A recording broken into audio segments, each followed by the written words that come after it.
Space D-6 Armada. Yeah, that's right. Which is it's a sequel to Deep Space D-6? Yeah, it's the multiplayer cooperative Version. sequel to Deep Space D6. Okay. Which itself is a solo dice placement game. Gotcha. So we each command a spaceship. We each have unique starting shields, hull strengths, starting stations equipped on our ships. Like I've got a mining laser, a Type R shield, a stasis beam on this guy, and then some special power down here. But we've got these other tiles that we're going to lay in to upgrade our ships with new weapons and armor and all sorts of cool stuff. So, what are we doing in this game? There is an evil presence in the space sector known as the Federation. Deep Space D6 Armada is a cooperative game of space combat and crew management. In each game, the galaxy is being taken over by a malicious regime known as the Federation. Bum, bum, bum. Bum, bum. Players take on the roles of rebel starship captains who will venture across the galaxy to complete away missions and defend planets from enemy threats. If the players' ships are destroyed, the galaxy will be lost forever. Ever. It's a lot of responsibility. That's a long time. Forever, ever, ever? Yeah. Things echo in space, pal. I think that's right.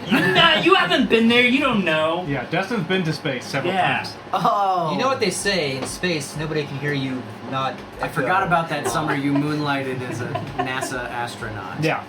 Deep Space D6 Armada is a cooperative game. All players are on the same team and win or lose the game together.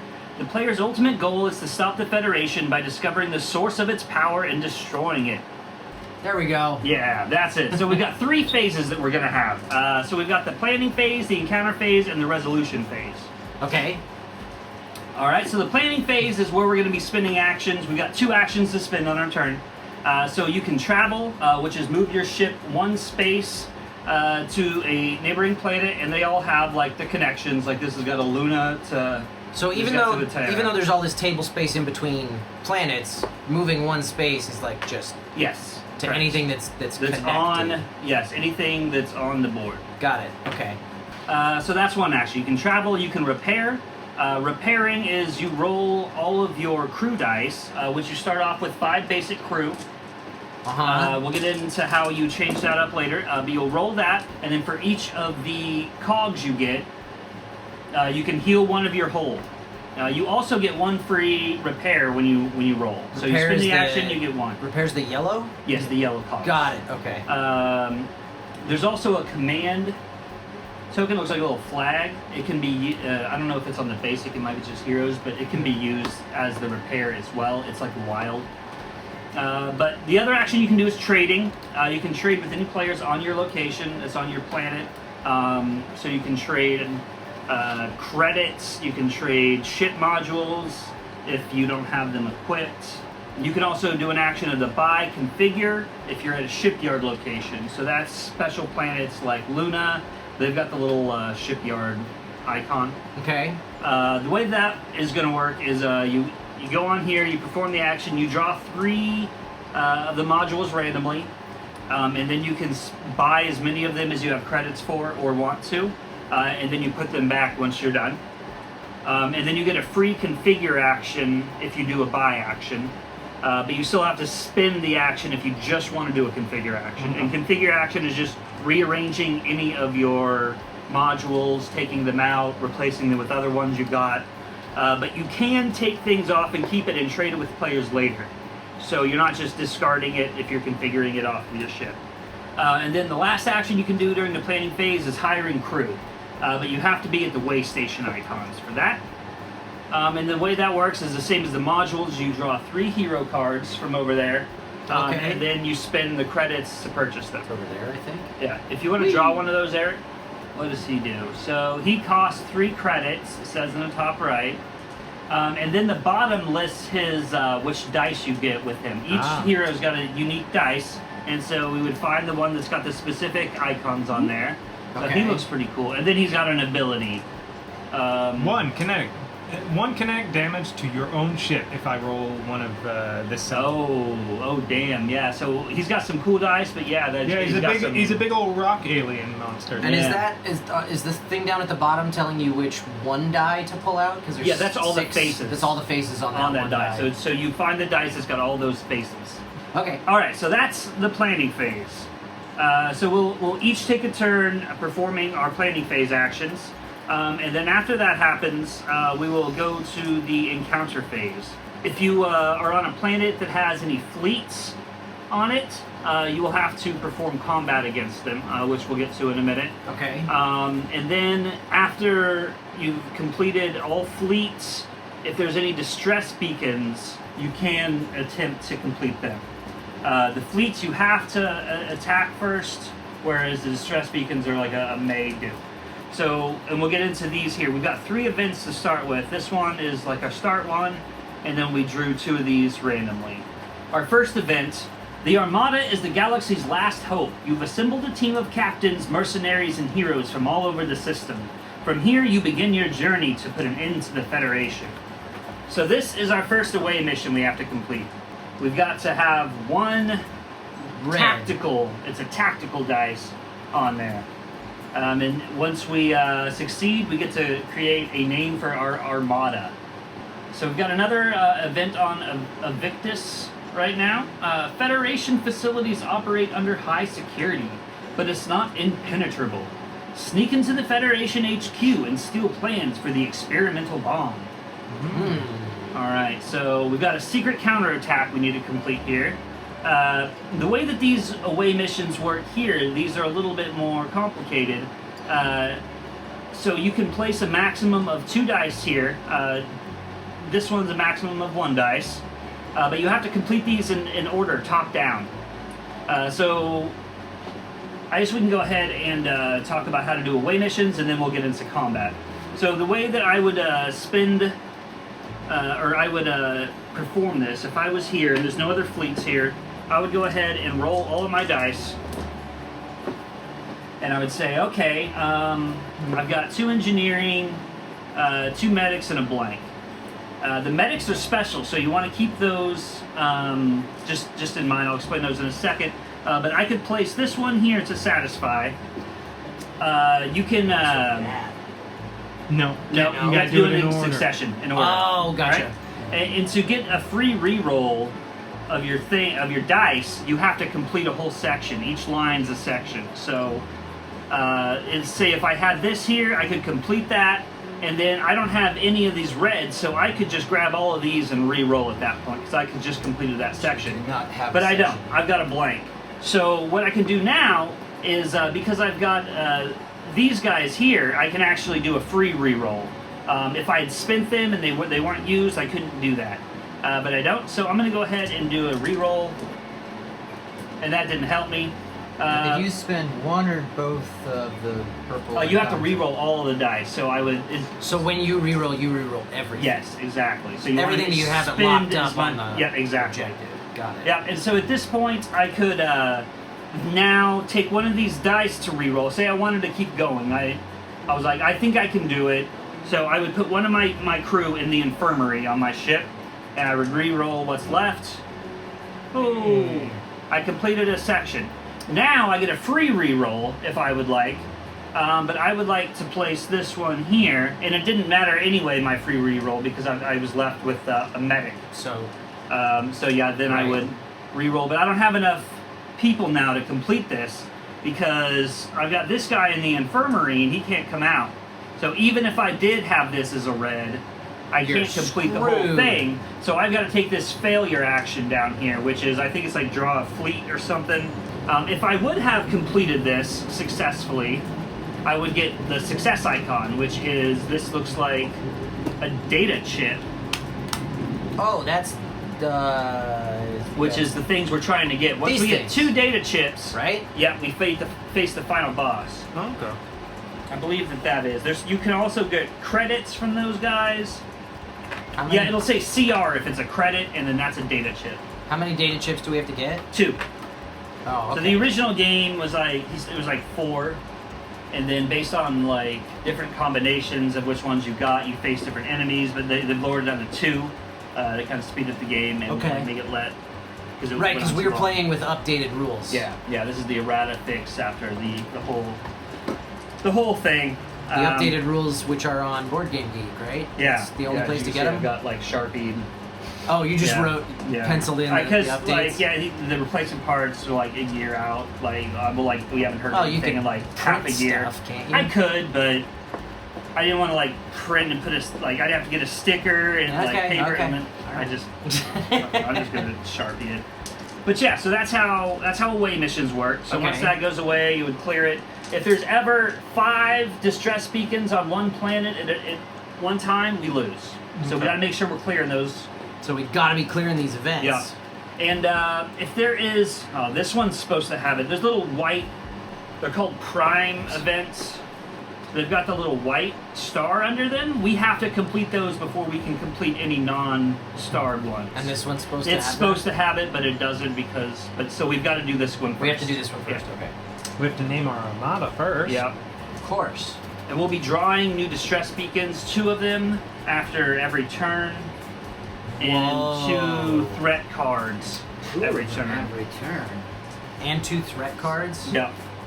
Okay. So Do those go with the distress beacons, or? Yeah, the threat cards are gonna summon enemy fleets to these different areas. Which let's get into combat now, real quick, and we're almost we would draw a threat detected card. This says create a new fleet of 2 enemy ships at Luna. So then we would draw 2 enemy ships. Well, bad news bears. And then we would find the respective. This is going to be the fun hunt. This is where it's fiddly, yeah. Now I got to find matching 1. Is that a 1? Or is that a 7? That's a 1. So now we've got a fleet here. Okay, we're not supposed to look at this yet. So normally you would do this here, and that's a fleet at Luna. So if I would to go into combat with this, I would pick which fleet I want to resolve first, and then you spread them out left to right. So there can be more than 1 fleet on. Yes, there can be more than there's probably going to be. Oh boy! And then so you're fighting a whole fleet at once. All right, so make sure we put that at the bottom. But let's say I'm fighting these guys now. I'm resolving this. I would go ahead and roll my action first. So it goes player takes their turn, and then the enemy will have a resolution phase. Okay. Even if you do enough damage to kill them, they still fire back. Right, unless you have special abilities. It's called a quick strike to deal with that, and then you'll do like a cleanup. So let's say I had for my mining laser, I have to have these engineering dice. So I could spend, let's say I rolled a couple of these here. I got 2. I could spin them here one at a time to activate any module. So I want to do 1 here for 1 energy damage, and I want to do another one here for 2 energy damage. And if I was missing some shields, maybe I wanted to place some on my Type R shield over here to gain 2 shields back or something. Then the red that you rolled wouldn't do anything. Right, so I don't have any way to use him. So I would do all this, and I would immediately be assigning like damage out. So like this guy's got 3 hull and 1 shield, and this guy's got 3 hull. So energy damage hits shields before it damages hulls. Kinetic damage, which is just like physical, damages the hull directly and ignores shields. And then ion can only hit shields. Okay, so energy hits shields, then hull. Kinetic hits only hull. And ion hits only shields. And the only way you destroy something is by taking out its hull. Yes, correct. Got it. Okay, so I've got an energy weapon. I'm going to do 2 energy damage. So I think you're supposed to put the shield tokens on. It's got a weird system. So like he's got 1 shield, this guy's got none. So I would deal 1 damage to him, which erases his shield. And then I would deal 1 damage to his hull. Okay. So the first damage got rid of the shield. Where's the shield marker? I took it off because I did damage to it. It's like so that's you the put green those thing. on. Got it. Okay. And then I increased my shield by 2 for my other dice.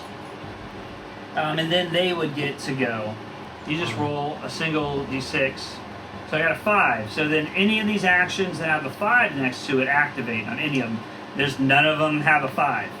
But let's say they roll. Wow. Let's say they rolled a 3. So he's got an 8 damage ion cannon that activates on a 3. And this one's got a 1 damage energy damage. Enemy ships that did not activate this round recover 1 hull. Oh, so if we wouldn't have had rolled the 3, this guy would have healed his hull damage back. So that's interesting. So then you would resolve any damage on you. So he did 8 ion damage, which brought my shields down to 0. And then this guy did 1 energy damage, which brought my hull down to 3. Then at this point, you can check that if an enemy ship has damage cubes on the card equal to their hull value, the enemy ship is destroyed. Remove the threat from combat. This unit no longer activates in combat and does not resolve any further dice activations. Yeah, I guess you just keep rolling into either But you're then you dead keep, or they're dead. you repeat all of that until, Yep, repeat until all enemy ships in the fleet are destroyed or your hull is 0. At the end of combat... Or you escape. What's escape? Yeah, so we'll get into that. So first off, if you win, you get the scraps here. So